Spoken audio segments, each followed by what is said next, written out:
your connection in Southern Oregon and Northern California. This is News 10 at 6.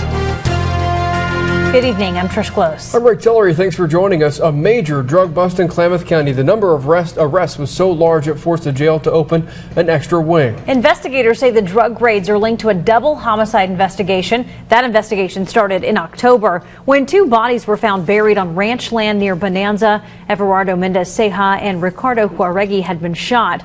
Prosecutor says the California men came to Klamath Falls looking for drugs. News 10's Caitlin Conrad's here now with more in tonight's top story at 6. Caitlin?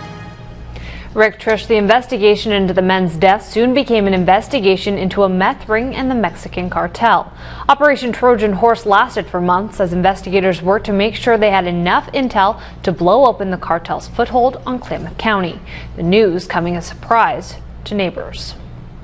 In the early hours of the morning, Operation Trojan Horse kicked into high gear. 300 officers heading out to break up a massive drug ring. I passed a couple state police cars and the sheriff, and then I saw the SWAT team by Stevenson Park outside some vans, it looked like. David Buffington owns the Bonanza General Store, just down the road from one of the big busts. I heard that they were doing a sweep and that they went to a house up the road. SWAT teams not only in Bonanza, but in Chiloquin and all around the county, hauling in 30 suspects, 4 pounds of meth, and 25 guns. Staff here at the Klamath County Jail had to open up a whole new wing to make room for all 30 new inmates. Detectives say the whole raid connected to a double homicide late last year, which had people in Bonanza a little on edge. We were surprised and we figured it was drug related.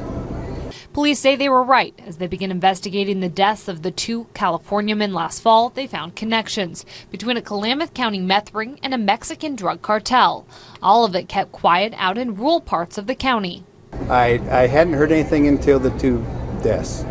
All 30 suspects in court via video Wednesday, some of them dealing with immigration naturalization services issues, others longstanding residents of Klamath Falls, all facing possession of meth and racketeering charges. Buffington says he's just happy they're off the street. I'm glad they're doing this, yes. The state is asking for a complex case because there's so many suspects in such a large operation. A complex case is a legal maneuver done to streamline information and keep costs down. Covering your news, Caitlin Conrad, News 10.